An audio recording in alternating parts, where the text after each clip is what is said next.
नमस्कार दोस्तों, AIBCA TV में आपका स्वागत है। और आज के लिए जो चर्चा का विषय है वो ये है कि कैसे हो संविधान के उद्देश्यों की पूर्ति। साथियों, इस विषय पर चर्चा करने के लिए हमारे बीच में उपस्थित है आदरणीय diversity man of India HL Dusad जी। आपका बहुत ही जानदार योगदान है विश्व लेखनी बनाने में, बहुजनों की उन्नति के लिए, उनकी आवाज बनाने के लिए, उनके अंदर छुपी गुलामी को निकालने के लिए आपने बहुत उच्च कोटि का लेखन किया है। और आज हम आपको ले चल रहे हैं कैसे हो संविधान के उद्देश्यों की पूर्ति, इस विषय पर चर्चा कराने के लिए दुसाद जी के साथ। सर, यहाँ पर जो है हम आपसे कुछ चर्चा करेंगे।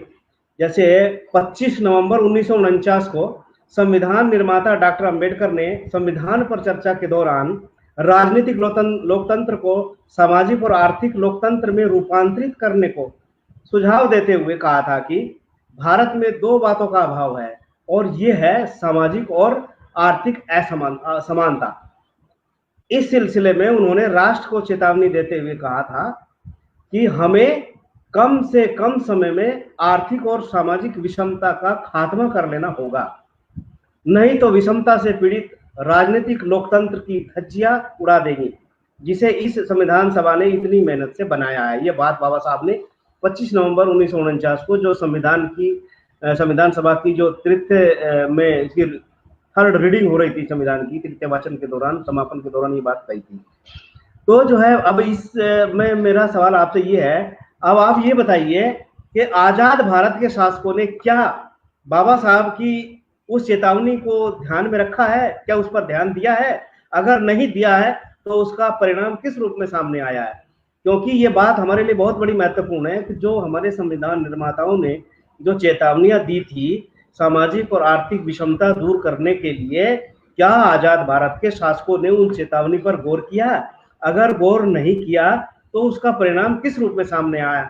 ये सवाल बड़ा महत्वपूर्ण है, मैं आपसे जानना चाहता हूँ इसके बारे में। जी आदरणीय दुसाद जी।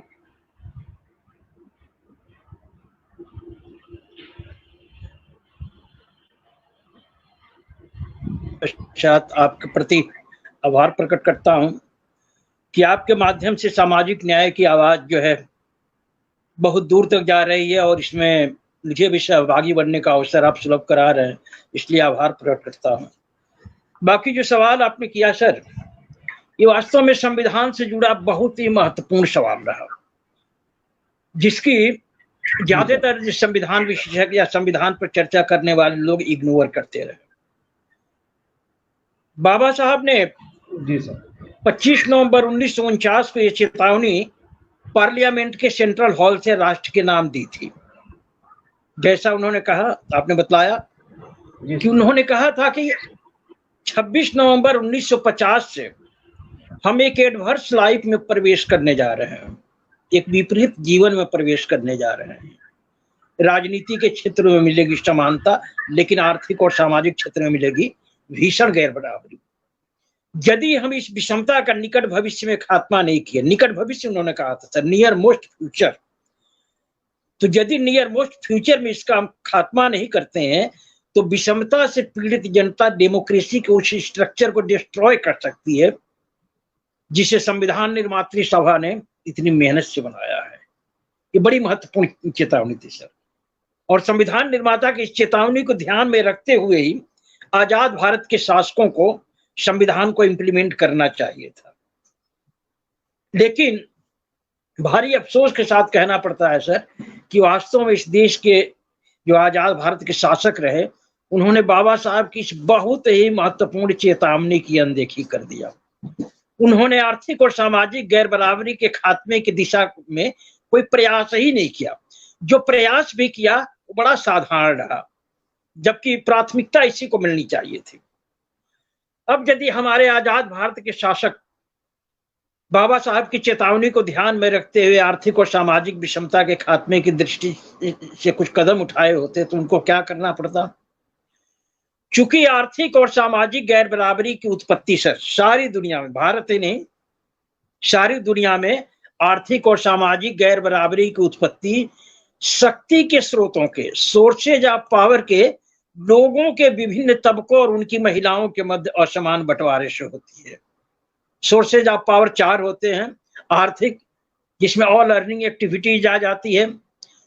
दूसरा राजनीतिक, जिसमें राजनीति की तमाम संस्थाएं आ जाती है। तीसरा शैक्षिक है, एजुकेशनल सेक्टर, और चौथा धार्मिक और सांस्कृतिक। ये शक्ति के 4 स्रोत हैं। इन शक्ति के 4 स्रोतों का जिस समाज में न्यायोचित बंटवारा होता है, जिस राष्ट्र में न्यायोचित बंटवारा होता है, वो देश समतामूलक बनता है, वो समाज समतामूलक बनता है। लेकिन अफसोस के साथ कहना पड़ता है कि भारत को समतामूलक समाज निर्माण करने की दिशा में हमारे शासकों ने शक्ति के स्रोतों का, लोगों के विभिन्न सामाजिक समूहों के मध्य बंटवारे का उचित प्रयास ही नहीं किया। न करने का परिणाम क्या है? आपके चैनल पर सर मैं कई बार बतला चुका हूं कि आर्थिक और सामाजिक गैर बराबरी सबसे बड़ी समस्या है, और इस देश के शासकों की, आजाद भारत के शासकों की कमियों के कारण जो है ये समस्या बिल्कुल एक्सट्रीम पर पहुंच चुकी है। कई बार मैं आपके चैनल पर बताया हूं कि आज की तारीख में इस आर्थिक और सामाजिक गैर बराबरी, जिसके खात्मे के लिए बाबा साहब ने चेतावनी दिया था, इस चेतावनी का अनदेखी का परिणाम क्या है कि आज आर्थिक गतिविधियों पर प्राय 80 से 90% कब्जा इस देश के जन्मजात सुविधा भोगी वर्ग का हो चुका है। आर्थिक गतिविधि में जो है सिर्फ ये है, एक नौकरी तो आपका अर्निंग का पार्ट होता ही है, सप्लाई है, डीलरशिप है, फिल्म है, टीवी है, A to Z तरह तरह की जो है अर्थोपार्जन की गतिविधियां हैं। उन गतिविधियों पर इस देश का जो जन्मजात सुविधा भोगी तबका है उसका प्राय 80 से 90% कब्जा हो चुका है। शक्ति का दूसरा स्रोत राजनीतिक क्षेत्र में आप देखेंगे कि संसद, विधानसभाओं, ग्राम पंचायत या शहरी निकाय में बहुसंख्य वंचितों की संख्या तो है, लेकिन इन पर बनने वाले मंत्रिमंडलों पर हावी वो है जन्मजात सुविधा भोगी वर्ग का 80 से 90% कब्जा है। राज सत्ता के द्वारा जो नीतियों का निर्माण होता है, उन नीतियों को इंप्लीमेंट करने वाले, लागू करने वाले ब्यूरोक्रेसी में 80 से 90% कब्जा उनका है। तीसरा जो शक्ति का स्रोत है एजुकेशन सेक्टर में तो और गैर बराबरी है। आप चले जाइए उच्च शिक्षा से, सर आप खुद जुड़े हुए, आप देख लीजिए कितनी भयंकर विषमता है। और चौथा जो सेक्टर है धार्मिक और सांस्कृतिक, वहां तो उनके कब्जे का कोई सीमा ही नहीं है। तो सर आर्थिक और सामाजिक गैर बराबरी के खात्मे के लिए आपके शासकों को करना क्या था? शक्ति के स्रोतों का भारत के 4 प्रमुख सामाजिक समूहों के मध्य न्यायोचित बंटवारा कराना था। वो कौन कौन से समूह हैं? सवर्ण, ब्राह्मण, क्षत्रिय, वैश्य से युक्त के सवर्ण समाज होता है। दूसरा ओबीसी, तीसरा SC ST और चौथा माइनॉरिटीज। तो ये 4 जो सामाजिक समूह भारत में हैं, इन सामाजिक समूहों के स्त्री और पुरुषों के मध्य शक्ति के स्रोतों का न्यायोचित बंटवारा कराना सबसे जरूरी था, जिस दिशा में आपके शासक विफल रहे। और उसके पीछे कारण क्या था? उनकी वर्णवादी सोच। मैं अनेक बार कहा हूं सर, आज फिर आपके चैनल पर दोहराना चाहता हूं, भारत की हिस्ट्री में सर ऐसा कोई व्यक्ति पैदा ही नहीं हुआ जिसमें समग्र वर्ग की चेतना हो, जो विभिन्न सामाजिक समूहों को समान दृष्टि से देखे। ऐसे लोगों का इस देश में उद्भव ही नहीं हुआ। संयोग से आजाद भारत की सत्ता ऐसे ही लोगों में आई जो समग्र वर्ग की चेतना से ये थे, दरिद्र थे।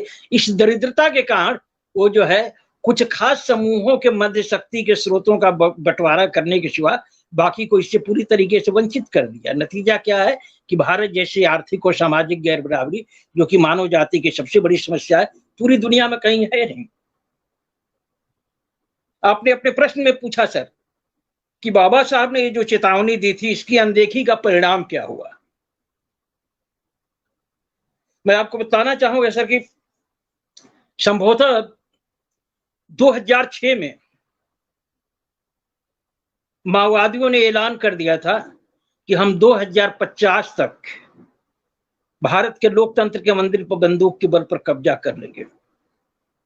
बाद में चेतावनी फिर इन्होंने दोहराया था। तो इस आर्थिक और सामाजिक विषमता का परिणाम क्या होता है? जो बाबा साहब ने कहा था कि यदि विषमता का खात्मा नहीं किया गया तो इससे पीड़ित जनता डेमोक्रेसी के उस स्ट्रक्चर को डिस्ट्रॉय कर देगी जिसे संविधान निर्मात्री सभा ने इतनी मेहनत से बनाया है। तो आज की तारीख में सर आपके पूरे देश में लगभग 200-250 जिले जो है नक्सलवाद के चपेट में आ चुके हैं, माओवाद के चपेट में आ चुके हैं। और उन्हीं माओवादियों के एक तबके के द्वारा जो है 2050 तक आपके लोकतंत्र के मंदिर पर बंदूक के बल पर कब्जा जमाने की धमकी दी जा चुकी है। तो जो आर्थिक और सामाजिक विषमता इस देश के शासकों ने क्रिएट किया सर, उसका परिणाम जो है बहुत भयावह रूप में कभी सामने आ सकता है। इसके लिए हमें मानसिक रूप से तैयार होनी चाहिए। ये है सर। थैंक्स। नेक्स्ट।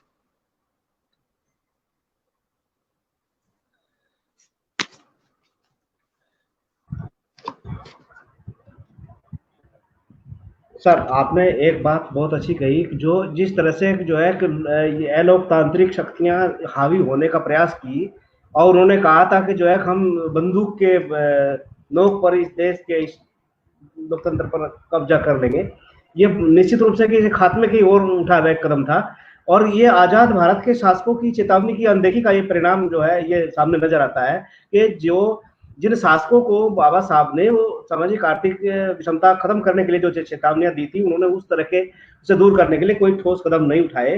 तो ये बात मैं इससे सहमत हूँ। आपने बहुत अच्छे तरीके से इस बात को समझाया। फिर मैं चलता हूँ सर, एक बात जो सामने आती है, जो भारत के संविधान की जो उद्देशिका है, जो प्रस्तावना, जो प्रियम्बल है, उसमें मुख्य बात ये कही थी कि एक इस भारत के लोगों को 3 प्रकार के न्याय, सामाजिक, आर्थिक और राजनीतिक न्याय सुनिश्चित कराने की बात उस प्रस्तावना में कही गई है। और ये इन तीनों न्याय को सुनिश्चित कराने के लिए, देने के लिए जो है उन्होंने डायरेक्टिव प्रिंसिपल्स यानी नीति के निर्देशक तत्वों का निर्माण किया, संविधान में समावेश किया। तो मेरा सवाल आपसे ये है कि आप ये बताइए कि संविधान के ये जो तीनों न्याय जो संविधान की प्रस्तावना में दिए गए हैं, सामाजिक, आर्थिक और राजनीतिक, इन तीनों प्रकार के न्याय को दिलाने के लिए, इनको न्याय सुनिश्चित कराने के लिए क्या भारत का संविधान अभी तक सफल हुआ, या जिन लोगों के हाथ में भारत के संविधान को लागू करने की जो है जिम्मेदारी आई, क्या उन्होंने इस तीनों प्रकार के न्याय को देने के लिए, सुनिश्चित कराने के लिए कोई तरह का ठोस कदम उठाए, या क्या हमको इस बात से अवगत कराया कि इस देश की दबी कुचली वंचित जातियों को सामाजिक न्याय मिल चुका? जी। किसी भी देश का जो कॉन्स्टिट्यूशन होता है, उसका प्रियम्बल सर मुख्य चीज होता है, उसका प्रस्तावना ही मुख्य चीज होती है। प्रस्तावना में जिन बिंदुओं को वो उल्लेख किया जाता है, एक्चुअल संविधान का पूरा प्रोसेस उसी टारगेट को पाने के लिए होता है। तो भारत के संविधान की प्रस्तावना में बहुत ही अच्छी बात कही गई थी। अगर हम भारत के संविधान पर गर्व करते हैं कि इतना अच्छा संविधान दुनिया में बहुत कम लिखा गया है, तो उसका कारण यह है कि उसकी प्रस्तावना में जिस तरीके से सामाजिक, आर्थिक और राजनीतिक न्याय सुलभ कराने की बात कही गई है, वैसा दुनिया के बहुत कम संविधान में हुआ है। तो प्रियम्बल इसका बेजोड़ है सर। लोगों को तीनों न्याय मिल सके, आर्थिक, सामाजिक और राजनीतिक तीनों न्याय मिल सके, इसके लिए सर जो है आपके संविधान के अनुच्छेद 36 से लेकर 51 तक 16 अनुच्छेदों में नीति निर्देशक सिद्धांतों का वर्णन है, जिसमें खुला संकेत किया गया है, खुला रास्ता दिखलाया गया कि किस तरीके से जो है आप इन लक्ष्यों को, आर्थिक, सामाजिक और राजनीतिक यह लक्ष्य है, इसको पा सकते हैं। मैं कुछ बिंदुओं की तरफ सर आपका यह करना चाहूंगा, ध्यान आकर्षित करना चाहूंगा। नीति निर्देशक तत्वों में कहा गया है सर, राज्य ऐसी सामाजिक व्यवस्था की जिसमें सामाजिक, आर्थिक और राजनीतिक न्याय राष्ट्रीय जीवन की सभी संस्थाओं को अनुप्राणित करे, भरसक प्रभावी रूप में स्थापना और संरक्षण करके लोक कल्याण की अभिवृद्धि का प्रयास करेगा। अनुच्छेद 38.1। राज्य विशिष्टता आय की असमानताओं को कम करने का प्रयास करेगा और न केवल व्यक्तियों के बीच बल्कि विभिन्न क्षेत्रों में रहने वाले और विभिन्न व्यवसायों में लगे हुए लोगों के समूहों के बीच भी प्रतिष्ठा और अवसरों की असमानता समाप्त करने का प्रयास करेगा। कितनी अच्छी बात है। अनुच्छेद 38(2) में कहा गया है, राज्य अपनी नीति का विशिष्टतया इस प्रकार संचालन करेगा कि सुनिश्चित रूप से 39 में कहा गया है, पुरुष और स्त्री के सभी नागरिकों को समान रूप से जीविका के पर्याप्त साधन प्राप्त करने के अधिकार हों। समुदाय के भौतिक संसाधनों का स्वामित्व और नियंत्रण इस प्रकार बटा हो जिससे सामूहिक हित का सर्वोत्तम रूप में साधन हो। आर्थिक व्यवस्था इस प्रकार चले जिससे धन और उत्पादन के साधनों का सर्वसाधारण के मध्य अहितकर संकेंद्रीकरण न हो। तो जो मैं बात कह रहा था सर कि आर्थिक और सामाजिक गैर बराबरी के खात्मे के लिए आपको शक्ति के स्रोतों का विभिन्न आर्थिक गतिविधियों, राजनीति, राजसत्ता की संस्थाओं, शैक्षणिक संस्थानों और धार्मिक और सांस्कृतिक केंद्रों का संकेंद्रण रोकना था। माने किसी एक समूह के हाथ में न केंद्रित होकर के सबके मध्य जाए, सबको जो है अर्निंग की अवसर समान रूप से प्राप्त हो, सबके मध्य संपदा और संसाधनों का न्यायोचित बंटवारा हो। अब देखेंगे कि आपके नीति निदेशक तो बिल्कुल खुल करके कह रहे हैं, लेकिन इसकी भी अनदेखी इसलिए हो जाती है सर, नहीं हो पाई, इसकी अनदेखी हो जाती है। अनदेखी का परिणाम क्या होता है कि जिस संविधान की उद्देशिका है लोगों को आर्थिक, सामाजिक और राजनीतिक न्याय सुलभ कराना, इस अनदेखी के फलस्वरूप जो है व्यर्थ हो जाती है। इस आधार पर आप कह सकते हैं कि आपके संविधान जो है अपने उद्देश्यों की पूर्ति में विफल हो गया। सर अब ऐसा क्यों हुआ?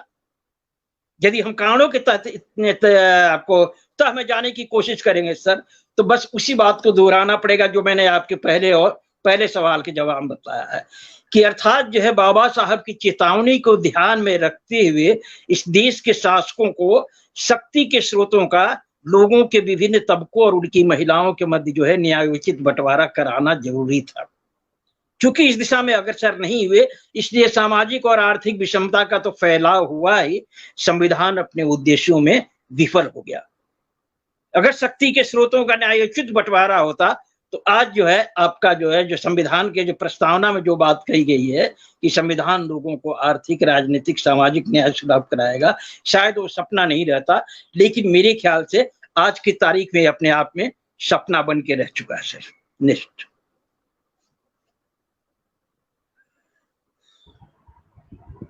जी सर, ये बात आपने कही कि जो संविधान के जो नीति निर्देशक तत्व है उनकी एक तरह से अनदेखी की गई, तो एक तरह से ये कंटेम्प्ट ऑफ कॉन्स्टिट्यूशन भी हुआ कि जो ऐसी नीतियां बनाई गई जैसे जो अमीर और गरीब के बीच की खाई को जो है बढ़ाती गई, और जबकि उनका मकसद ये था कि जो अमीर और गरीब की खाई को जो है कम किया जाए। तो संविधान के आर्टिकल भी कहते हैं कि अमीर और गरीब के बीच की खाई के आर्थिक और सामाजिक विषमता को कम किया जाए, लेकिन वो नीतियां ऐसी बने जैसे एलपीजी आई, लिबरलाइजेशन, प्राइवेटाइजेशन, ग्लोबलाइजेशन की नीतियां आई हैं, तो उनसे जो है कहीं ना कहीं जो है आर्थिक असमानता का विकास हुआ है और जो ये विषमताएं पैदा हुई है वो आपका एक सटीक विश्लेषण मुझे ये अच्छा लगा, इसलिए आपका बहुत बहुत धन्यवाद। फिर मैं आपको एक अगले सवाल को लेकर चलता हूँ जो मेरे मन में कई दिनों से घूम रहा था, मैं आपसे बात भी करना चाहता था और हमारे दर्शक भी इस बात को जानना चाहते हैं। देखिए सर, ये एक बाबा साहब की 125वीं जयंती को यादगार बनाने के लिए आदरणीय प्रधानमंत्री जी नरेंद्र मोदी जी ने 2015 में 26 नवंबर को संविधान दिवस घोषित किया था, और संविधान दिवस की घोषणा के दौरान बाबा साहेब डॉक्टर अंबेडकर की जमकर प्रशंसा करते हुए कहा था, ये उनके शब्दों की बात है, उन्होंने क्या कहा था, अगर बाबा साहब अंबेडकर ने आरक्षण की व्यवस्था का बल नहीं दिया होता तो कोई बताए, ये बात प्रधानमंत्री जी की है, अगर बाबा साहब अंबेडकर ने आरक्षण की व्यवस्था को बल नहीं दिया होता तो कोई बताए मेरे दलित, पीड़ित, शोषित समाज की हालत क्या होती। और आगे वो कहते हैं कि परमात्मा ने उसे यह सब कुछ दिया है जो मुझे और आपको दिया है, लेकिन उसे अवसर नहीं मिला और इस कारण उसकी दुर्दशा हुई, उन्हें अवसर देना हमारा दायित्व बनता है। ये आदरणीय नरेंद्र मोदी जी जो हमारे प्रधानमंत्री जी हैं, उन्होंने ये घोषणा करते हुए कि 125वीं जयंती पर 26 नवंबर को यादगार दिवस मनाया जाएगा, संविधान दिवस मनाया जाएगा, ये बात कही थी। तो क्या आदरणीय प्रधानमंत्री जी ने अंबेडकर के लोगों के प्रति अपना दायित्व निभाया? क्या उनको विकास का कोई नया अवसर प्रदान किया? ये सवाल बड़ा कठिन है। ये सवाल है कि जो है क्या आदरणीय प्रधानमंत्री जी ने अंबेडकर के लोगों के प्रति अपना दायित्व निभाया? क्या उनको विकास का सही मार्ग या अवसर प्रदान किया? ये सवाल मेरा है आपसे, जो उनकी उस बात को दोहराते हुए। जी सर। वास्तव में सर ये आजाद भारत में संविधान की इम्प्लीमेंटेशन की दिशा में आपका नवंबर 2015 में मोदी जी ने एक बड़ा ही महत्वपूर्ण काम किया। उन्होंने 26 नवंबर को, वैसे तो 26 नवंबर को हमने संविधान दिवस के रूप में सेलिब्रेट करते ही थे, लेकिन उन्होंने राष्ट्रीय स्तर पर इसकी घोषणा कर दी कि 26 नवंबर जो है ये संविधान दिवस के रूप में मनाया जाएगा। और संविधान की गरिमा को बढ़ाने के लिए उन्होंने 26 दिसंबर को संविधान दिवस घोषित किया है। पार्लियामेंट में सर 2 दिनों तक उन्होंने बहस चलाई, जिसमें देश के तमाम दलों के जो प्रमुख नेता है उन्होंने पार्टिसिपेट किया था।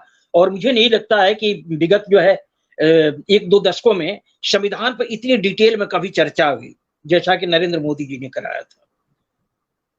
तो उन्होंने संविधान के प्रति इस चर्चा के दरमियान जिस प्रतिबद्धता का परिचय दिया था, वो तो लगा कि भारत की हिस्ट्री में एक पहला ऐसा कोई शासक आ रहा है जो संविधान के प्रति इतना समर्पित है, संविधान को जो है वो लागू करवाने के लिए किसी भी सीमा तक जा सकता है। उस दरमियान लोगों के जेहन में नरेंद्र मोदी की वो छवि भी कौंधी थी। तो आपको याद होगा सर, जब वो शपथ लेने के लिए जा रहे थे तो संविधान की सीढ़ियों पर इस तरीके से झुक करके उन्होंने चूमा था, शायद कुछ ऐसा किया था। तो इससे लगा कि इस व्यक्ति में जो है अपने डेमोक्रेसी के प्रति एक अलग लगाव है। ये चाहता है कि संविधान जो है अपने मकसद में कामयाब हो। जैसे कि हम लोग कह रहे हैं कि आज की तारीख में जो कुछ हुआ है इससे बिल्कुल क्लियर है कि संविधान अपने उद्देश्यों में, मकसद में नाकामयाब हो चुका है। लेकिन मोदी जी की प्रतिबद्धता देख करके लगा कि नहीं, ये बंदा जो है कुछ करना चाहता है, संविधान जिस पर हम लोग इतना नाज करते हैं उसे नए सिरे से गरिमा प्रदान करना चाहता है, ऐसा मोदी जी की बातों से लगा। उन्होंने और भी बहुत बड़ी बातें की थी। उन्होंने कहा था कि संविधान को जो है इस गली गली में हमें ले जाना है, पार्लियामेंट से लेकर के संसद, यहाँ इसको पार्लियामेंट से लेकर के जनसभा तक ले जाना है, माने लोगों के बीच तक पहुंचाना है और लोगों के बीच पहुंचा करके संविधान पर चर्चा कराना है, सेमिनार कराना है, ताकि अधिक से अधिक लोग जो है संविधान की महत्ता से वाकिफ हों। ऐसी उन्होंने घोषणा किया था सर आपको 2015 के 26 नवंबर को। उसी अवसर पर पार्लियामेंट में संविधान पर अपनी बात रखते हुए प्रधानमंत्री मोदी ने वो बातें कही थी जो आपने याद दिलाया। ये कितनी बड़ी बात है। मुझे नहीं लगता है कि इतनी जो है शिद्दत के साथ किसी और प्रधानमंत्री ने दलितों को, अंबेडकर के लोगों को आगे बढ़ाने का ऐलान किया हो। उन्होंने क्लियर कहा था कि उनमें कोई कमी नहीं है, हमें आप में जो क्षमता है वो क्षमता उनमें भी है। अफसोस इस बात का है कि उनको अपॉर्चुनिटी नहीं मिली, अवसर नहीं मिला, इसलिए आज उनकी ये दशा है। इसलिए हमें उनको अवसर प्रदान करना चाहिए। इतनी जो बात की उन्होंने, तो उसके बाद लगा कि वास्तव में जो है आने वाले दिनों में दलितों के जीवन में जो है एक चमत्कारिक बदलाव होने जा रहा है। जब ये दलितों की योग्यता को सम्मान दे रहे हैं, जब ये महसूस कर रहे हैं, जबकि इसके पहले किसी ने इतना खुल के नहीं कहा कि इनके पास भी वो सारी काबिलियत है, इनके पास भी सारी वो खूबियां हैं जो आम लोगों में है, गैर दलितों में है, लेकिन इनके साथ ट्रेजेडी ये है कि इनको अवसर नहीं मिला, इसलिए इनको अवसर देना है। तो ऐसा लगा कि ये अवसर देंगे। अवसर के विषय में सर ये था क्या कि संविधान में बाबा साहब ने जो प्रावधान कराया उसके तहत दलितों को आपको सरकारी सेक्टर की नौकरियों में प्रतिनिधित्व मिल रहा था, राजनीति में मिल रहा था, एडमिशन में मिल रहा था, कई एक्शन चीजों में मिल रहा था, और इससे धीरे धीरे वो आपको राष्ट्र की मुख्य धारा से जुड़ रहे थे। लेकिन जब मोदी जी ने कहा कि इन्हें और अवसर प्रदान करना है, तो उसका मतलब ये था कि जितना कुछ इनको संविधान के प्रावधानों के तहत तय किया गया है, माने शेयर हिस्सेदारी सुनिश्चित की गई है, उससे आगे बढ़कर के हमें कुछ करना पड़ेगा। ये उन्होंने संदेश दिया था। लेकिन दुख के साथ करना पड़ता है सर कि संविधान दिवस के अवसर पर मोदी जी ने जो बात कही, बहुत से लोग उनको क्या कहूं, किस रूप में देखते हैं। बहुत से लोग कहते हैं कि वो सिर्फ जुमला फेंकते हैं, कुछ लोग उनको फेंकू कहते हैं। वास्तव में अगर संविधान के नजरिए से देखा जाए तो उन्होंने सबसे बड़ी जुमलेबाजी जो है 2015 में संविधान दिवस के अवसर पर की थी, ये बतला करके कि बाबा साहब के लोगों को और अवसर प्रदान करना है। बात तो उन्होंने पार्लियामेंट में की संविधान के अवसर पर, लेकिन किया उल्टा, बिल्कुल उल्टा किया। यहां थोड़ा आपको मैं याद दिलाना चाहूं, कई बार मैंने कहा है कि भारत का इतिहास क्या रहा है। पिछली ही बार हमने कहा था कि भारत का इतिहास आरक्षण पर संघर्ष का इतिहास रहा है। यहाँ का सुविधाभोगी वर्ग हिंदू आरक्षण के तहत शक्ति के समस्त स्रोतों का सदियों से एंजॉय करता रहा। बाबा साहब डॉक्टर अंबेडकर और उनके पूर्ववर्ती महापुरुषों के प्रयास से संविधान के माध्यम से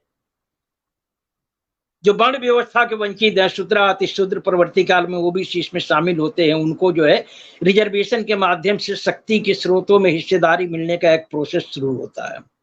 और जब जब ये प्रोसेस आगे बढ़ता है तब तक हिंदू समाज के तरफ से जो है उनके खिलाफ व्यवधान खड़े किए गए। जैसे कि अगस्त 1990 में मंडल की रिपोर्ट प्रकाशित होने के बाद से होता है। बाद में 2006 में जब ओबीसी को आपका उच्च शिक्षण संस्थानों में प्रतिनिधित्व मिलता है, तो बिल्कुल ये क्लियर है कि भारत का जो सुविधाभोगी वर्ग समाज है वो आरक्षण पर जो है आरक्षित वर्गों के खिलाफ हमेशा शत्रु की भूमिका में रहा। लेकिन एक्चुअली पिछले नई सदी में यदि किसी ने आरक्षित वर्गों के साथ शत्रुतापूर्ण व्यवहार किया तो दैट वाज प्रधानमंत्री मोदी। संविधान दिवस पर कहे गई बातों के हिसाब से उनको दलितों को अन्य क्षेत्रों में अवसर देना चाहिए था। मसलन लंबे समय से नई सदी की शुरुआत से ही बहुजन बुद्धिजीवी कह रहे थे कि जिस तरीके से अमेरिका के जो वंचित तबकों को नौकरियों के अतिरिक्त सप्लाई, डीलरशिप और तमाम क्षेत्रों में हिस्सेदारी मिली है, उसी तरीके से यहाँ भी जो है आरक्षण का विस्तार करते हुए उनको अन्य क्षेत्रों में भी अवसर प्रदान करना चाहिए था। तो मोदी जी ने जो बात कही, अम्बेडकर के लोगों को जो उन्होंने जो आश्वस्त किया कि इनमें सारी योग्यता है, इनको अपॉर्चुनिटी नहीं मिली और इनको अवसर देने की जरूरत है, तो हम लोगों को लगा था यही कि नौकरियों इत्यादि से आगे बढ़कर के दूसरे क्षेत्रों में अवसर देने की कोशिश करेंगे। उन्होंने किया था एक छोटा सा प्रयास स्टार्टअप के तहत जो है एक जिले में 2 लोगों को उद्यमी बनाने का, जो पूरी तरीके से फ्लॉप हो गया।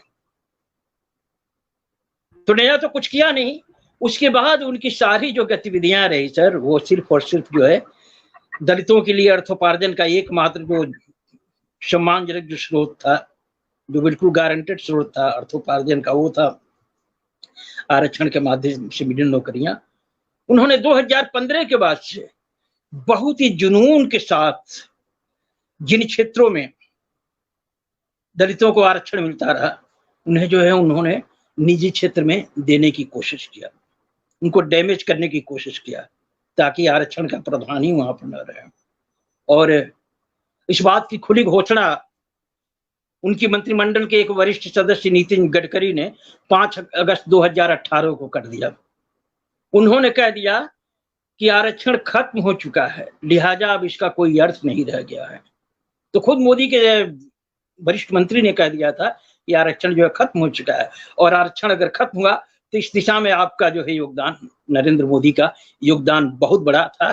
तो कहा जा सकता है कि संविधान दिवस के अवसर पर उन्होंने दलितों के साथ बहुत बड़ा मजाक किया। अंबेडकर के लोगों को एक उचित सम्मान दे करके कि इनको अवसर नहीं मिला और अवसर मिलना चाहिए, ये बात कह करके उन्होंने उनको बाद में बहुत ही निराश किया। आगे सर। जी सर, आपने ये बात बताई, ये अच्छी बात है कि जो है इस बात की समझ हमारे लोगों को होनी चाहिए और इस दिशा में उठाया गया कदम जो है, क्योंकि संविधान दिवस पर की गई घोषणा जो है वो पालन में नहीं आई है। तो मेरा ये सब एक सवाल और मेरे जहन में ये घूमता है। मैं जब भी बाबा साहब का लिटरेचर पढ़ता हूँ, उनकी लिखी हुई बातें समझ में आती है, संविधान सभा की डिबेट का भी मैं अध्ययन के मेरे पास है वो। तो मैं ये आपसे जानना चाहता हूँ सर जो है कि बाबा साहब डॉक्टर अम्बेडकर ने राष्ट्र को जो है संविधान सौंपने से पूर्व कहा था कि संविधान कितना भी अच्छा क्यों ना हो, अगर उसका इस्तेमाल करने वाले लोग बुरे होंगे तो यह बुरा होगा। अगर संविधान बुरा है पर उसको इस्तेमाल करने वाले लोग अच्छे हैं तो बुरा संविधान भी अच्छा साबित होगा। ये बाबा साहब ने बात कही थी। अब मैं आपसे जानना चाहता हूं, क्या भारत के संविधान का इस्तेमाल करने वाले लोग या भारत के संविधान का पालन कराने वाले लोग कैसे रहे, और उसमें हमारे आदरणीय प्रधानमंत्री जी कहां पर खड़े हैं, उसको आप किस श्रेणी में रखेंगे? मैं यही सवाल, क्योंकि ये बाबा साहब की एक प्रसिद्ध बात है कि बुरा संविधान भी अच्छा होता है जब उसको पालन करने वाले लोग भी अगर अच्छे तरीके से पालन करते हैं तो। जी चेतावनी दी थी। एक मिनट कर लेना है। उसी क्रम में उन्होंने ये बात भी दोहराई थी।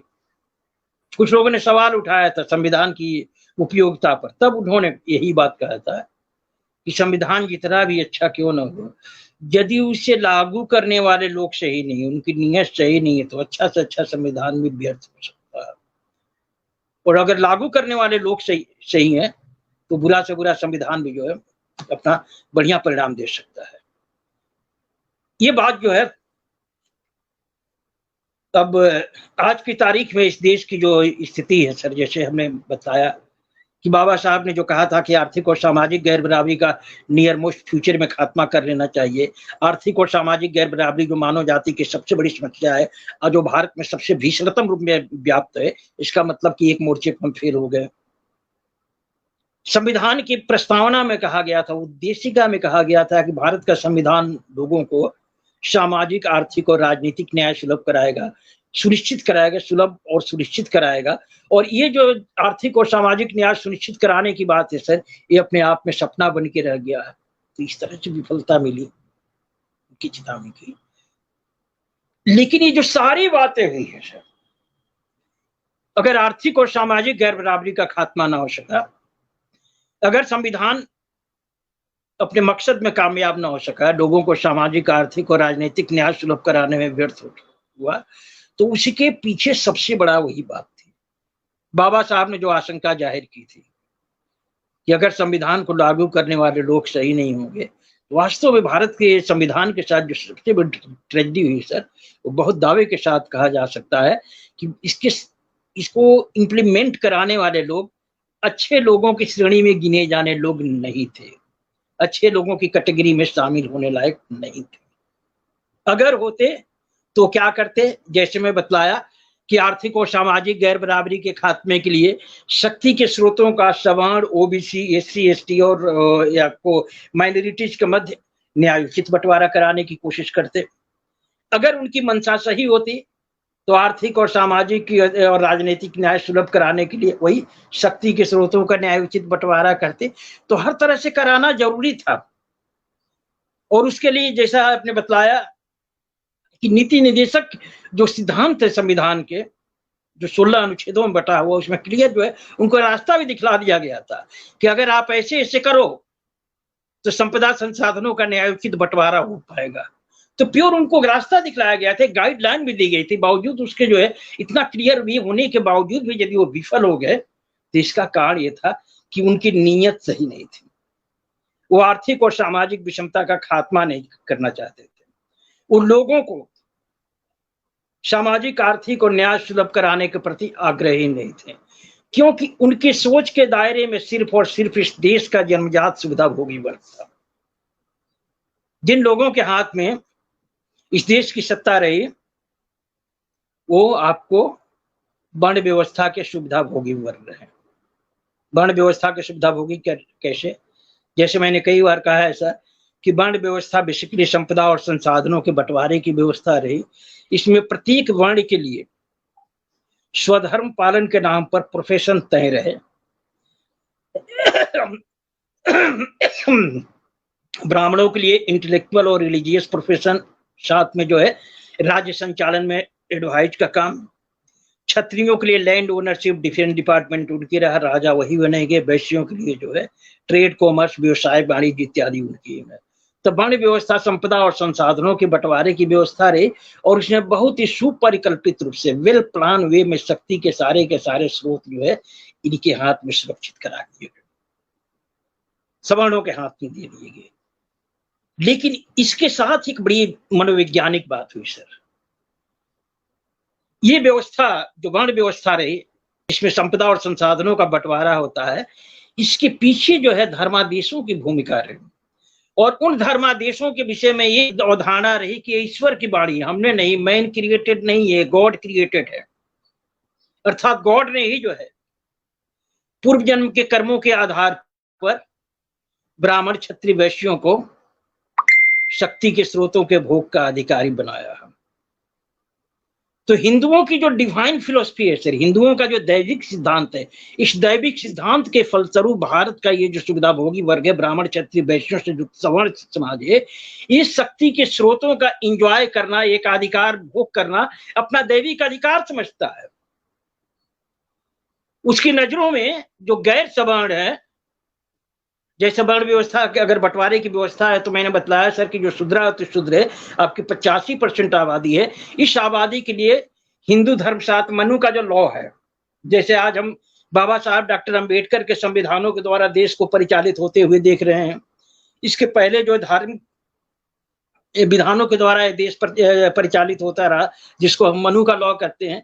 मनु के लॉ में जो शूद्र अतिशूद्र आपकी विशालतम आबादी, उसके लिए क्या कहा गया है? स्वधर्म पालन के नाम पर इनके लिए निर्देश दिया गया है कि प्रत्येक व्यक्ति का मोक्ष ही चरम लक्ष्य है, और मोक्ष पाने के लिए शूद्र अतिशूद्रों का एकमेव रास्ता ये है कि ये 3 उच्चतर वर्णों की, ब्राह्मण क्षत्रिय वैश्यों से जो 3 उच्चतर वर्ण है, उनकी सेवा करे, और सेवा के बदले में कोई रेम्युनरेशन का क्लेम न करे। तो हिंदू धर्म शास्त्रों के द्वारा जो शूद्र अतिशूद्र को एक ऐसे दास के रूप में जो है पोर्ट्रेट किया गया, एक ऐसे दास के रूप में इनकी छवि बनाई गई है जो सिर्फ और सेवा कर्म के लिए बने हैं। तो हिंदू धर्म शास्त्रों द्वारा निर्मित ये सोच जो है आपके आजाद भारत के शासकों के जेहन में क्रियाशील रही। परिणाम क्या होता है कि वो जो है आपको जो वर्ण व्यवस्था के जो ये है आपका सेवक वर्ग है, सर्विस क्लास है, शूद्र अतिशूद्र, उनको शक्ति के स्रोतों से समृद्ध करने की दिशा में वो प्रयास नहीं करते हैं जैसा होना चाहिए। इसलिए जो है आपका संविधान अपने मकसद में कामयाब नहीं हो पाता है। बावजूद उसकी एक बात जरूर कही जाएगी कि जैसे मैंने पिछले आपके कार्यक्रम में ये कहा था कि आजादी के संघर्षों के फलस्वरूप जिन लोगों ने स्वाधीनता संग्राम में पार्टिसिपेट किया था, उनके विवेक के ऊपर एक बोझ था कि 15 अगस्त 1947 को जब देश आजाद हुआ है, तो इस आजादी का जो सुफल है, इस आजादी का जो फ्रूट है, वो मिल बांट करके जो है खाना है। तो इसके तहत आजाद स्वाधीनता संग्राम से निकले हुए नेताओं ने आपके जो वंचित वर्ग है, शूद्र अतिशूद्र है, इनके लिए कुछ करने का प्रयास किया। इसके लिए उन्होंने जो है बड़े बड़े उद्योग खड़ा किए, जहां इनको आपको ये मिलेगा, रिजर्वेशन मिलेगा, राष्ट्र मजबूत होगा, बहुत सा काम उन्होंने करने की कोशिश किया। शक्ति के स्रोतों का न्यायोचित बंटवारा न करने के बावजूद ऐसा कुछ काम किया जिससे आपका राष्ट्र मजबूत हुआ और वंचितों का भी कुछ सशक्तिकरण हुआ। उतना नहीं हुआ जितना होना चाहिए, लेकिन गड़बड़ होती है वही 7 अगस्त 1990 के बाद जब मंडल की रिपोर्ट प्रकाशित होती है। तो मंडल की रिपोर्ट प्रकाशित होने के बाद, जैसे मैंने आपको बताया सर, कि भारत का इतिहास जो आरक्षण पर संघर्ष का इतिहास है।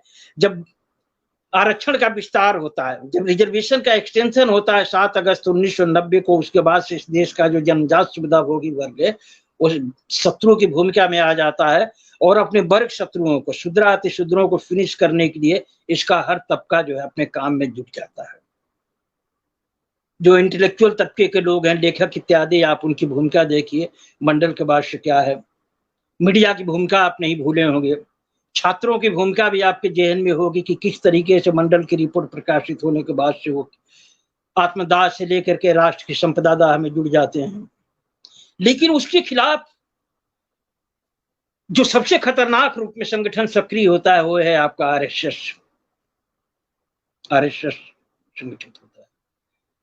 7 अगस्त को रिपोर्ट प्रकाशित होती है और संभवतः 19 सितंबर को जो है आपका लाल कृष्ण आडवाणी मंडल के खिलाफ जो है रथ यात्रा निकाल देते हैं 1990 में। और जो रथ यात्रा निकाली जाती है उसका परिणाम क्या है आप जानते हैं कि आज की तारीख में संघ परिवार पूरी तरीके से जो है अभूतपूर्व रूप से भारत की इस केंद्रीय सत्ता पर काबिज हो चुका है और इसका संचालन कर रहे हैं वर्तमान प्रधानमंत्री मोदी। अब आपने हमसे सवाल पूछा है कि आजाद भारत के शासकों में आप मोदी को किस जगह आप पाएंगे, कहां देख रहे हैं? तो सर मुझे कहने में कोई संकोच नहीं कि अगर संविधान के को इम्प्लीमेंट करने वाले लोग सही नहीं थे, ये सच्चाई है कि भारत के जो शासक 15 अगस्त 1947 के बाद से देश की सत्ता संभाले वो अच्छे लोगों में शुमार होने लायक नहीं थे। मैंने इस क्रम में आपको पंडित जवाहरलाल नेहरू, इंदिरा गांधी, राजीव गांधी, ज्योति बसु, अटल बिहारी वाजपेयी इत्यादि, नरसिम्हा राव वगैरह सबको जो एक तरीके से मैंने कहा कि राजनीति के जितने भी महारथी हों, जितने भी बड़े सुपरस्टार क्यों ना हो, लेकिन इनकी भूमिका बेसिकली जो है लोकतंत्र विरोधी की रही है, क्योंकि इन्होंने डेमोक्रेसी को मजबूत करने के लिए आर्थिक और सामाजिक विषमता का खात्मा करने में वो रुचि नहीं लिया जो इनके ऊपर बाबा साहब ने ये करने की जिम्मेवारी छोड़ी थी, वो नहीं किए। लेकिन इन तमाम लोगों के बीच सर अगर आप मोदी को देखना चाहेंगे तो मैं कहूंगा कि अगर आजाद भारत के लोग संविधान की कसौटी पर एक तरीके से जो है अच्छे लोगों में शुमार होने लायक नहीं थे, तो उनमें अगर सबसे बुरे किसी व्यक्ति को चिन्हित करना होगा तो दैट इज प्रधानमंत्री नरेंद्र मोदी है सर। जितने भी शासक हुए उनमें मेरा दावा है कि संविधान के साथ सबसे अधिक खिलवाड़ करने वाले नरेंद्र मोदी रहे। नरेंद्र मोदी वो शख्स हैं जिन्होंने संविधान के उद्देश्यों को व्यर्थ करने में सबसे बड़ी भूमिका निभाई। क्या समस्या रही नरेंद्र मोदी के साथ?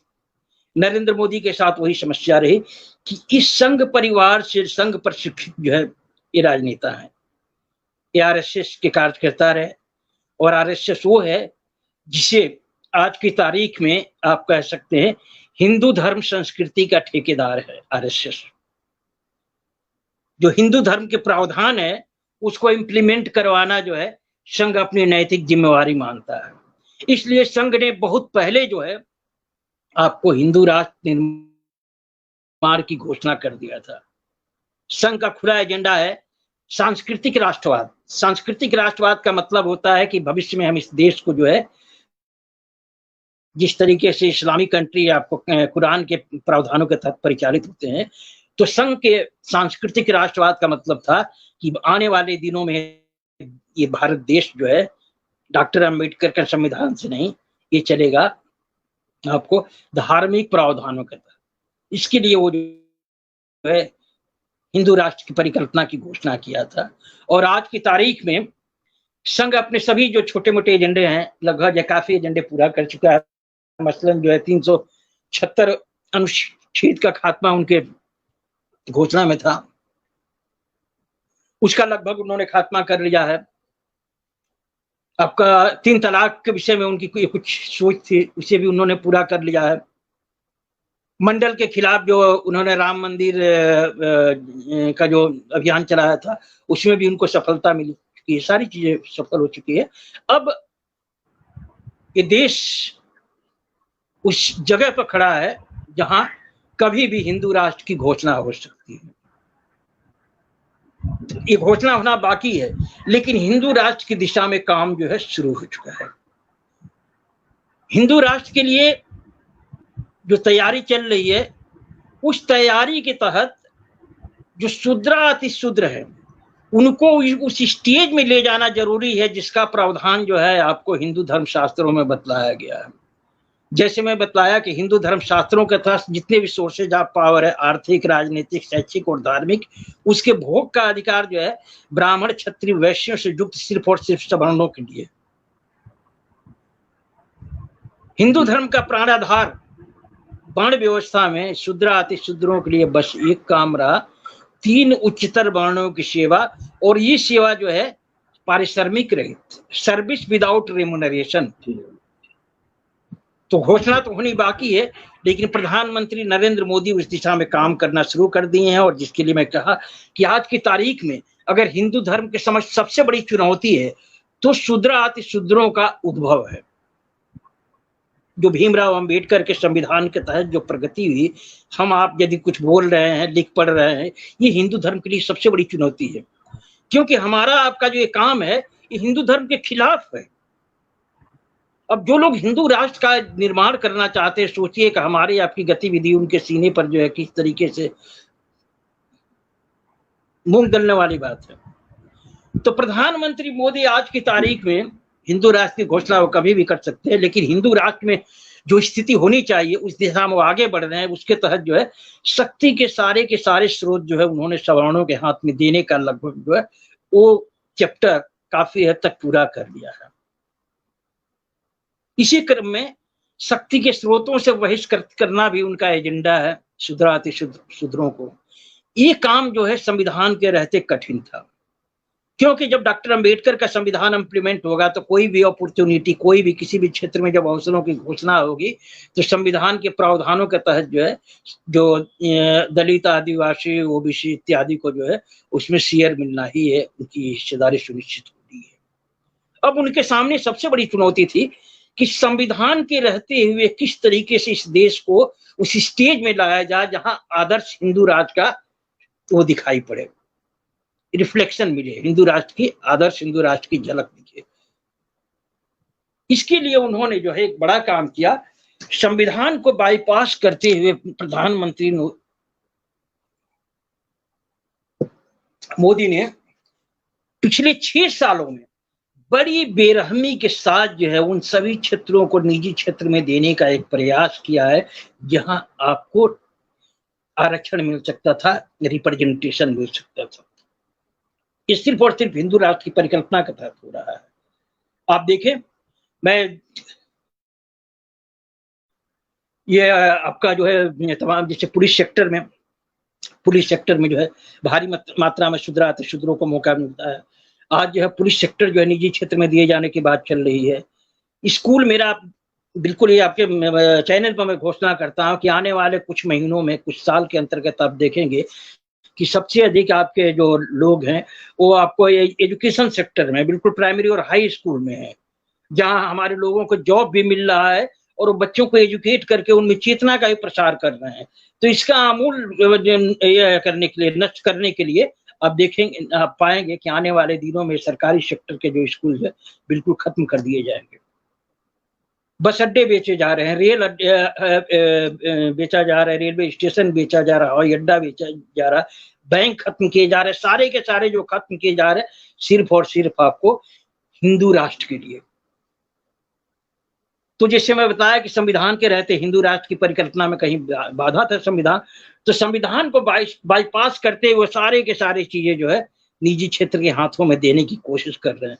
इस तरीके से यदि आज की तारीख में आप इनको अगर श्रेणीकरण करेंगे, प्रधानमंत्री नरेंद्र मोदी का, कि आजाद भारत में जो जिनके हाथ में संविधान को लागू करने की जिम्मेवारी आई, उनमें अगर अधिकांश लोग ये चल दुसाध के शब्दों में बुरे थे, तो मैं दावे के साथ कहता हूं कि सबसे बुरे व्यक्ति के रूप में यदि कोई व्यक्ति गिना जा सकता है तो आपके प्रधानमंत्री नरेंद्र मोदी हैं।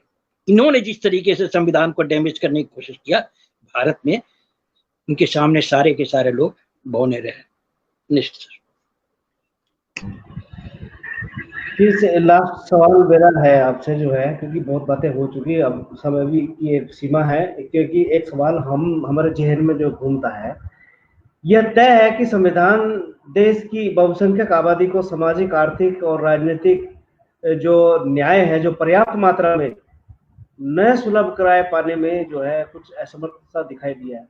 यह ये कहिए कि जो है कि संविधान के जो रखवाले हैं, संविधान का जो पालन कराने वाले हैं, वो जो इस देश की बहुसंख्यक आबादी को पर्याप्त मात्रा में जो है सामाजिक, आर्थिक और राजनीतिक न्याय सुलभ न करा पाने में के कारण अपने उद्देश्यों में विफल रहे हैं।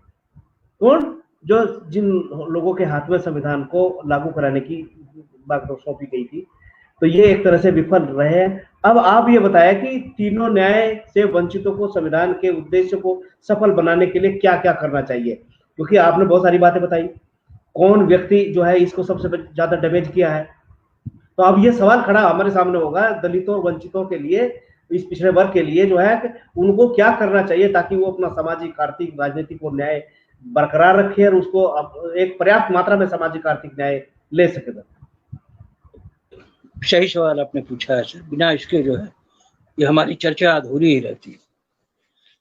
सवाल ये है कि जो डॉक्टर अंबेडकर के संविधान में विश्वास करते हैं, वो संविधान जो मानवतावादी है, वो संविधान जो सभी तबकों को उनको वाजिब हक दिलाने की बात करता है, ऐसे संविधान को पूरी तरीके से डैमेज करने की जो है ये जो आजाद भारत में कोशिश हुई, वो कोशिश लगभग जो है नरेंद्र मोदी के द्वारा एक्सट्रीम पर पहुंचा दी गई है। अब संविधान में क्या बात थी, संविधान को हम क्यों पसंद करते थे? संविधान को हम इसलिए पसंद करते थे, संविधान के प्रति हमारी इसलिए दुर्बलता थी कि इसका जो प्रस्तावना है, संविधान की उद्देशिका में बताया गया कि संविधान आपको जो है सामाजिक, आर्थिक और राजनीतिक न्याय सुलभ कराएगा। इसलिए हमारी संविधान के प्रति जो है दुर्बलता रही। हमें लगा कि जब भारत का संविधान है तो कभी न कभी हम इस लक्ष्य को अचीव कर लेंगे, आर्थिक, सामाजिक और राजनीतिक न्याय को अचीव कर लेंगे। लेकिन आजाद भारत के शासकों की वर्णवादी सोच के तहत ये मामला व्यर्थ हो गया। इसी संविधान से जुड़ी हुई एक बात वो भी है जो बाबा साहब ने अपनी चेतावनी में कहा था कि हमें नियर मोस्ट फ्यूचर में आर्थिक और सामाजिक गैर बराबरी का खात्मा कर लेना चाहिए, नहीं तो विषमता से पीड़ित जनता डेमोक्रेसी के स्ट्रक्चर को डिस्ट्रॉय कर सकती है। मैंने अपनी बातों के क्रम में बताया कि विषमता से पीड़ित जनता जो है, उसके कुछ तबके जो है माओवादी इत्यादि जो है 2050 तक डेमोक्रेसी के मंदिर पर जो है बंदूक के बल पर कब्जा जमाने की धमकी तक दे चुके हैं। तो विषमता से पीड़ित जनता में एक उबाल आ रहा है और उसके सामने जो है शायद जो बंदूक के बल पर जो है आपका डेमोक्रेसी के मंदिर पर कब्जा जमाने का कि सिवा कोई रास्ता नहीं। एक तबका ऐसा सोचता है। लेकिन मेरा मानना है सर कि अगर वास्तव में आप संविधान में आस्थाशील है, अगर वास्तव में आप बाबा साहब डॉक्टर भीमराव के फॉलोवर हैं, इस परंपरा में फूले साहू जी महाराज पेरियार इत्यादि के फॉलोवर हैं, तो जैसे बाबा साहब ने कहा कि विषमता से पीड़ित जनता डेमोक्रेसी के स्ट्रक्चर को खत्म कर सकती है, आप प्लीज वो बात ना सोचें। डेमोक्रेसी को जो है डिस्ट्रॉय करने की बात अपने जेहन में कभी ना आने दें। लेकिन जो है आपको हर तरह से अधिकार विहीन किया जा रहा है। ऐसी स्थिति में आप क्या करें? आपके सामने भी तो कुछ कर्तव्य है, आपके सामने भी तो एक टारगेट होना चाहिए जो क्या किया जाए। तो गड़बड़ क्या हुई है कि आजाद भारत के शासकों की वजह से आपको शक्ति के स्रोतों का वाजिब बंटवारा नहीं हो पाया। अगर वाजिब बंटवारा हुआ होता तो संविधान जो है अपने सारे उद्देश्यों को पाने में सफल हो गया होता। तो वास्तव में यदि हम चिंतित हैं, यदि हम संविधान प्रेमी बनते हैं, तो हमारी कोशिश होनी चाहिए कि हर किस्म की हताशा को नकार करके, हर किस्म की हताशा को जो झाड़ करके हम जो है शक्ति के स्रोतों के वाजिब बंटवारे की दिशा में अपनी सर्वशक्ति लगाएं। रोना धोना छोड़ करके, सारी बातें भूल करके हम अपना सारा का सारा एफर्ट जो है शक्ति के स्रोतों के न्यायोचित बंटवारे की दिशा में लगाएं। इसके लिए क्या किया जा सकता है? विगत 2 दशकों में, नई सदी में आप कह सकते हैं कि जिस तरीके से मंडल की रिपोर्ट प्रकाशित होने के बाद भारत का सुविधाभोगी वर्ग संघर्ष का खेल शुरू करता है, उससे बहुजन समाज के बुद्धिजीवियों को लग गया कि आने वाले दिनों में संविधान के उद्देश्यों को व्यर्थ कर दिया जाएगा। शक्ति के सभी स्रोतों से जो थोड़ा बहुत हिस्सेदारी मिली है संविधान की वजह से, उससे दूर धकेल दिया जाएगा। ऐसी स्थिति में नई सदी से कुछ लोग अपने अपने हिसाब से प्रयास करने लगे। तो आप देखेंगे कि वंचितों के कुछ संगठन जो है निजी क्षेत्र में आरक्षण की मांग उठाने लगे। कि हमें जो है निजी क्षेत्र में आरक्षण चाहिए। इसी क्रम में कुछ लोग जो है प्रमोशन में आरक्षण की बात उठाए। कहने का मतलब उनको डर लग गया, ये क्लियर हो गया, वो लोग ये समझ गए कि आरक्षण जो है, जो प्रचुर मात्रा में लोगों को जो है तमाम क्षेत्रों में प्रतिनिधित्व सुलभ कराता है, वो खत्म होने जा रहा है। तो अगर ये खत्म हो जाता है तो यदि हमें निजी क्षेत्र में आरक्षण मिल जाए या प्रमोशन में आरक्षण मिल जाए तो हम शायद जो है इसकी कुछ हद तक भरपाई कर पाएंगे। इस बात को ध्यान में रखते हुए आप गौर करेंगे कि पिछले 2 दशकों से आपके जितने भी एक्टिविस्ट हैं उनकी मैक्सिमम ऊर्जा ऐसे ही छोटे छोटे मुद्दों में जो है खर्च होती रही है।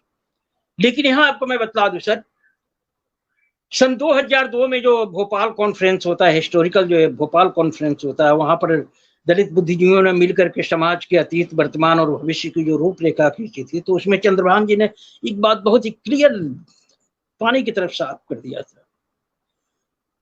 2002 में जो भोपाल घोषणा के अवसर पर भोपाल ये घोषणा पत्र जारी होता है और दस्तावेज, भोपाल दस्तावेज में चंद्रभान जी ने बहुत ही साफ शब्दों में बतलाया था। उन्होंने कहा था कि इस समय ऑर्गेनाइज्ड प्राइवेट सेक्टर में, संगठित निजी क्षेत्र में 80 से 84 लाख नौकरियां हैं।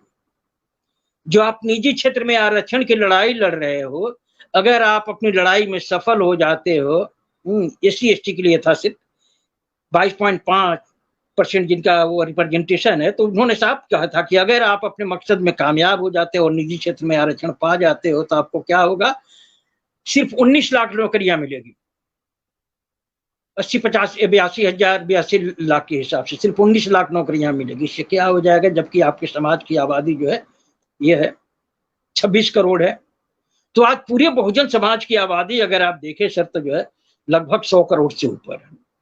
आरक्षण का खात्मा हो रहा है, जिन क्षेत्रों में मिलना था वो आपका बिल्कुल हाथ से निकल जा रहा है। तो आज की तारीख में यदि हम वैकल्पिक तौर पर जो आरक्षण आपको जो है शक्ति के स्रोतों में शेयर सुनिश्चित कराता है, वो आरक्षण जब शासकों द्वारा व्यर्थ किया जा रहा है और आप इससे बचने के लिए यदि कोई वैकल्पिक लड़ाई लड़ना चाहते हैं और उस लड़ाई को निजी क्षेत्र तक यदि सीमित करते हैं, तो ये आपकी मेरे ख्याल से पूरी तरीके से अदूरदर्शिता कही जाएगी, क्योंकि निजी सेक्टर में जो है वो आपके पास अपॉर्चुनिटी नहीं है। ऑलमोस्ट जो है 93% जो है निजी सेक्टर में जो जॉब है वो असंगठित क्षेत्र में है, जहां 10-20 लोग काम करते हैं, जहां पर कोई लेबर लॉ लागू नहीं होता है, कहीं कुछ नहीं होता है। ऐसी स्थिति में यदि आपको संविधान को उद्देश्यों को अर्जित करना है तो आपको एक बड़ी लड़ाई के लिए लोगों को तैयार करना पड़ेगा। बड़ी लड़ाई एकदम सीधी सी बात है, शक्ति के स्रोतों में भागीदारी की। शक्ति के स्रोत जैसे मैं बताया कि 4 हैं, आर्थिक, राजनीतिक, शैक्षिक और धार्मिक।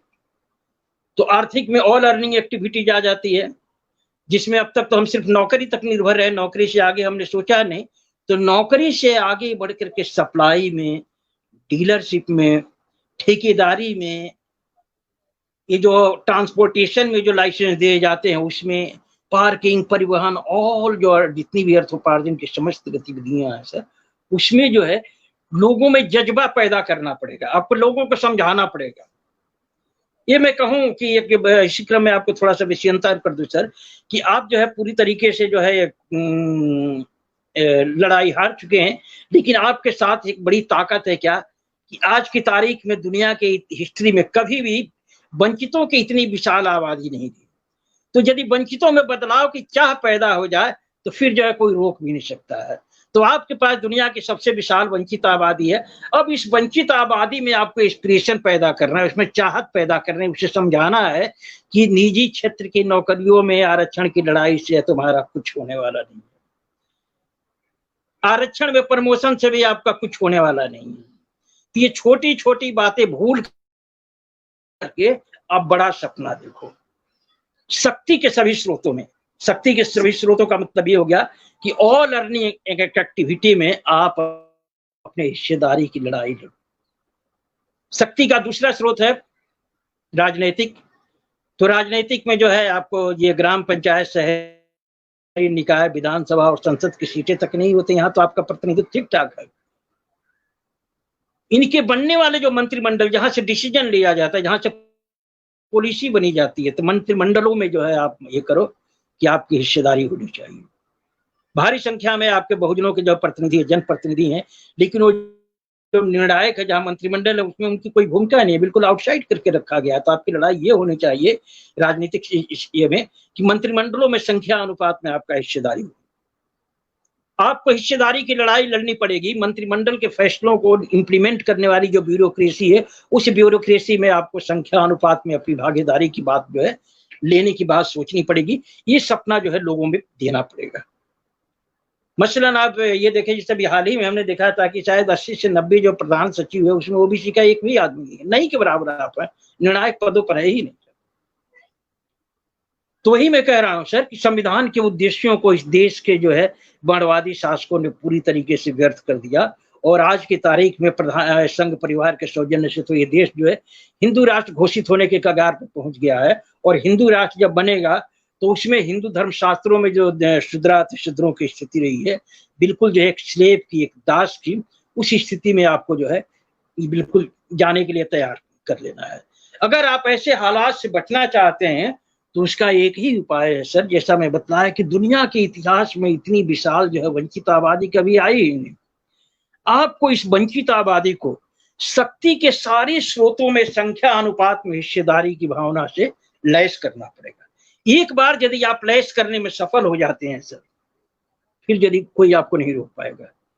आपके विशाल वंचित आबादी में यदि ये पता चल जाए कि हमारे हाथ में यदि सत्ता आ जाएगी तो हमारे नेता जो है तमाम सेक्टर में हिस्सेदारी दे देंगे, ये भावना यदि आप बैठाने में सफल हो जाते हैं, हिस्ट्री बदल जाएगी। तो मैं ये कहूंगा सर कि संविधान के तहत जो आपको आरक्षण का प्रावधान सुनिश्चित हुआ था, वो सारा अब जो है कागज की शोभा बनने जा रहा है। ऐसी स्थिति में यदि आप बाबा साहब के संविधान के निर्माण में जो प्रयास था, इस संविधान को मर्यादा को बचाना चाहते हैं, अपना महापुरुषों के संघर्ष को यदि आप सम्मान देना चाहते हैं, अपनी भावी पीढ़ी को यदि बचाना चाहते हैं, तो आपको सर्वव्यापी आरक्षण की लड़ाई लड़नी पड़ेगी। सर्वव्यापी ए टू जेड सभी क्षेत्रों में, और वो भी संख्या अनुपात में। यदि आप सर्वव्यापी आरक्षण की लड़ाई की आकांक्षा अपने लोगों में भर देते हैं तो आने वाले दिनों में जो है सत्ता आपके हाथ में हो सकती है, बिल्कुल गारंटी है। हालांकि एक बाधा है, आज की तारीख में आपका नेतृत्व जो है, बहुजन नेतृत्व इतना निकम्मा हो चुका है, वरना जो स्थितियां भारत में हैं, ऐसी स्थिति में दुनिया में कहीं भी लोकतांत्रिक क्रांति बड़े आराम से घटित हो सकती है। लेकिन ऐसी क्रांति को घटित करने के लिए किसी नेतृत्व की जरूरत पड़ती है, और वैसा नेतृत्व आपके देश में है नहीं। तो इस देश के जो सोशल एक्टिविस्ट है, इस देश के जो वंचित समाजों के जो राइटर है, उनकी जरूरत पड़ती है। जरूर उनके लिए जरूरी है कि लोगों में सर्वव्यापी आरक्षण की बात पैदा करें। नौकरी, film, TV, media, A to Z सारी क्षेत्रों में। इवन मैं तो कहता हूं सर, जो है लोगों ने ध्यान नहीं दिया, आप जो है धार्मिक सेक्टर में, पौरहित के सेक्टर में भी ये कीजिए। मैं कई बार कह चुका, बाबा साहब की बात याद दिलाया हूं कि डॉक्टर अम्बेडकर ने कहा था कि धर्म भी शक्ति का एक स्रोत है, और शक्ति के स्रोत के रूप में इसकी अहमियत आर्थिक शक्ति से जरा भी कम नहीं है। इतने महत्वपूर्ण क्षेत्र पर सर 1.5% लोगों का कब्जा है। उसमें यदि आपके लोगों की हिस्सेदारी हो जाती है तो आप जानते हैं कि धार्मिक सेक्टर में एक मंदिरों इत्यादि का बजट जो है एक स्टेट के बजट के बराबर है। तो आपको जो है सर, जो स्थिति पैदा हुई है, जिस तरीके से संविधान के उद्देश्यों को व्यर्थ किया गया है, इस उद्देश्यों को, संविधान के उद्देश्यों को यदि सफल करना चाहते हैं सर, तो आपको अपने लोगों में सर्वव्यापी आरक्षण की चाह पैदा करनी पड़ेगी। जिस दिन ये चाह पैदा हुई, फिर जो इतिहास को बदलते देर नहीं लगेगी। अगर आप इस दिशा में कुछ करना चाहते हैं सर, तो आप जानते हैं कि आप खुद बहुजन डाइवर्सिटी मिशन के एक स्तंभ है। हम लोगों ने बहुजन डाइवर्सिटी मिशन के माध्यम से इतना लिटरेचर तैयार किया है सर, बड़े गर्व के साथ मैं घोषणा करना चाहता हूं सर, बहुजन डाइवर्सिटी मिशन के संस्थापक अध्यक्ष के रूप में, कि परिवर्तन के लिए जितनी जरूरी चाहिए उतना लिटरेचर हम लोगों ने तैयार कर दिया है। आज सामाजिक परिवर्तन के बदलाव के साहित्य के लिहाज से अपना जो बहुजन डाइवर्सिटी मिशन है, इस देश के समृद्धतम संगठनों में से एक है। तो यदि आप संविधान के उद्देश्यों को सफल बनाना चाहते हैं तो आप बहुजन डाइवर्सिटी मिशन के संदेश को लोगों तक पहुंचाएं। बहुजन डाइवर्सिटी मिशन से जुड़े हुए लोगों को जो है अपने प्रोग्राम में बुला करके उनसे जो है चर्चा करवाएं। लोगों को बहुजन डाइवर्सिटी मिशन का लिटरेचर पढ़ने के लिए कहें। जब वो लिटरेचर पढ़ेंगे तो जाहिर है कि उनमें जो है सर्वव्यापी आरक्षण की चाह पैदा होगी। और जिस दिन इस विशाल, मैं कहा कि दुनिया के इतिहास में इतनी जो है वंचितों की विशाल आबादी हुई, जिस दिन इसमें सर्वव्यापी आरक्षण की चाह पैदा होगी सर, सत्ता उस दिन आपके हाथ में होगी। जिस तरीके से जो है जबरदस्त मेजोरिटी का फायदा उठा करके मोदी जो है देश को हिंदू राष्ट्र घोषित करने के कगार पर पहुंचा दिए हैं, जिस तरीके से जबरदस्त सत्ता के जोर से नरेंद्र मोदी ने आरक्षण को, रिजर्वेशन और आरक्षण को पूरी तरीके से व्यर्थ कर दिया है, उसी तरीके से इस विशाल वंचित आबादी के जोर से आप सत्ता लेकर के आप एडवर्स स्थिति पैदा कर सकते हैं। कई बार मैंने कहा एडवर्स स्थिति कैसा, आपके सामने एक एग्जाम्पल है कि साउथ अफ्रीका में की स्थिति जो है बिल्कुल आप जैसी रही। जिस तरीके से यहाँ पर 85% मूल निवासी शूद्र अतिशूद्र है, उसी तरीके से वहां पर साउथ अफ्रीका में 79% जो है मूल निवासी काले हैं। और काले भी एक नहीं है, जैसे आपको चिंता होती है अरे दलित पिछड़ों में तो एकता नहीं, आपस में लड़ते रहते हैं। दुनिया में कहीं भी समाज में सर एकता नहीं है। साउथ अफ्रीका में जो है वो जो ब्लैक वो 34 किस्म के ब्लैक है, 34 टाइप्स के ब्लैक है, वो आपस में लड़ते रहते हैं। लेकिन वंचना के कॉमन एजेंडे के आधार पर वो संगठित हो जाते हैं और संगठित होकर के उन्होंने अपने हाथ में सत्ता ली। और सत्ता इतनी मजबूती से उनको मिली है कि आज जो वो गोरे, जो 8 से 9% गोरे जिनका 80 से 90% हर जगह कब्जा था, आज वो साउथ अफ्रीका छोड़कर जाने के लिए मजबूर है। तो आपके सामने एक गोल्डन अपॉर्चुनिटी है कि दुनिया की सबसे विशाल वंचित आबादी आपके पास है। इस वंचित आबादी में जो है सर्वव्यापी आरक्षण की चाह पैदा करे। जिस दिन इसमें चाह पैदा हो गई उस दिन जो है आपकी जबरदस्त मेजोरिटी के साथ सत्ता आएगी। और जब सत्ता आएगी तो जो मन में आए सो आप कर सकते हैं सर। मेरा तो यही है। तो संविधान के उद्देश्यों को सफल बनाने के लिए सर मैं आपके चैनल के माध्यम से आपके दर्शकों से अपील करना चाहता हूं कि आपका संविधान जो है अपने मकसद में पूरी तरीके से व्यर्थ हो चुका है। ये आने वाले दिनों में कागजों की शोभा बनने जा रहा है। आने वाले दिनों में इस संविधान की जगह मनु का लॉ शुरू होने जा रहा है, मनु का संविधान लागू होने जा रहा है। यदि आप इस सारा से चिंतित है तो जाइए अपने लोगों में जो है सर्वव्यापी आरक्षण का एस्पिरेशन पैदा करने की कोशिश कीजिए। और उसके लिए लिटरेचर की कोई कमी नहीं, उसके लिए विचार दिया जा चुका है। सिर्फ जो है आप जरा उससे निकलिए। जो ट्रेडिशनल सोचते हैं कि निजी क्षेत्र में आरक्षण से आपकी बात बन जाएगी, प्रमोशन से आरक्षण से बात बन जाएगी, इन सब चीजों से निकलिए और सर्वव्यापी आरक्षण के लिए कमर कसिए। जय भीम, जय भारत। Thank you sir. बहुत बहुत धन्यवाद सर, आपने बहुत कीमती समय दिया है। इस दबे कुचले वंचित समाज की आवाज बनकर के आप जो है आए, कि बहुत बड़ा सूत्र आपने दिया। ये तो तय का संविधान, आज हम चर्चा कर रहे हैं कि संविधान के उद्देश्य की पूर्ति कैसे हो, और आपने एक बड़े सुंदर ढंग से बताया कि किस तरह से जो है संविधान के उद्देश्यों को जो है तोड़ मरोड़ करके उनको लागू ना करके जो है उनको उनका खात्मा करने की एक योजनाबद्ध तरीके से चली गई है। तो आज भी अगर ये दबा कुचला वंचित समाज अगर जागृत नहीं हुआ तो निश्चित रूप से जो है अपना अस्तित्व खो देगा। तो ये मैं सभी चैनल के सभी दर्शकों से अनुरोध करता हूँ कि इस वीडियो को जो है ज्यादा से ज्यादा लोगों तक पहुंचाएं और इसको लाइक करें, शेयर करें, और साथ ही साथ जो है हमें सुझाव भी भेजें, कमेंट करें, ताकि जो है लोगों के अंदर ये चाह पैदा हो जाए कि सर्वव्यापी आरक्षण की बात वो डिमांड करने लगे। और मैं सभी दर्शकों की तरफ से और सभी को जो है मैं आदरणीय एच एल दुसाद जी का धन्यवाद ज्ञापित करना चाहता हूँ। जी सर, मैं आपके चैनल के ऑडियंस से अपील करना चाहता हूँ कि आज जो आपने संविधान पर चर्चा सुनी, इसमें जो बातें यदि आपको अच्छी लगा कि संविधान पर कुछ सार्थक चर्चा हुई है, तो आप इस किताब को ले सकते हैं।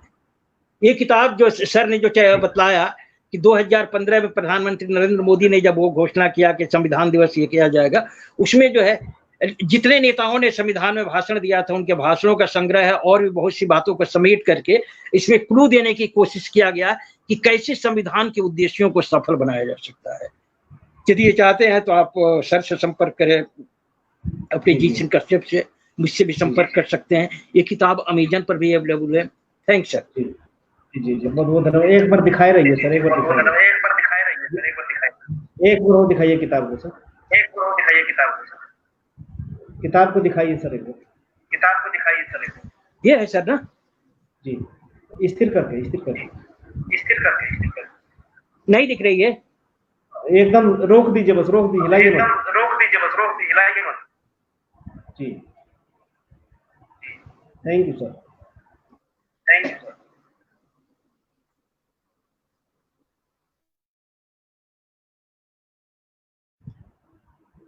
साथियों, ये किताब उपलब्ध हो जाएगी, यदि आपको सबको इच्छा होगी तो हम आपको उपलब्ध करा देंगे अमेजन पे भी, जैसे बताया। तो सर, मैं आप सभी का स्वागत अभिनंदन करता हूँ, और साथ ही साथ आदरणीय एच.एल. प्रसाद जी का भी शुक्रिया अदा करना चाहता हूँ, उसने इतना लंबा स्पीच इस विषय पर दिया, संविधान के उद्देश्यों की कैसे पूर्ति हो। ये किताब जो है आप ले सकते हैं, देख सकते हैं। मेरा नंबर स्क्रीन पर घूम रहा है, ये ऑफलाइन भी वीडियो फेसबुक पर दिखाई देगा, तो इसमें मेरे नंबर पर संपर्क करके इस किताब के बारे में आप जानकारी कर सकते हैं। मैं उस किताब को उपलब्ध कराने का जो है पूरा प्रयास करूंगा, जो जहाँ भी है वहाँ पर इस किताब को पहुँचा दूंगा, ये मेरी जिम्मेदारी है। जी जी, मैं आज ये कार्यक्रम यहीं पर समाप्त होता है। सभी दर्शकों का, आदरणीय एच.एल. प्रसाद जी का बहुत बहुत शुक्रिया, और मैं सभी को जय भीम, जय भारत, जय संविधान बोलता हूँ। धन्यवाद।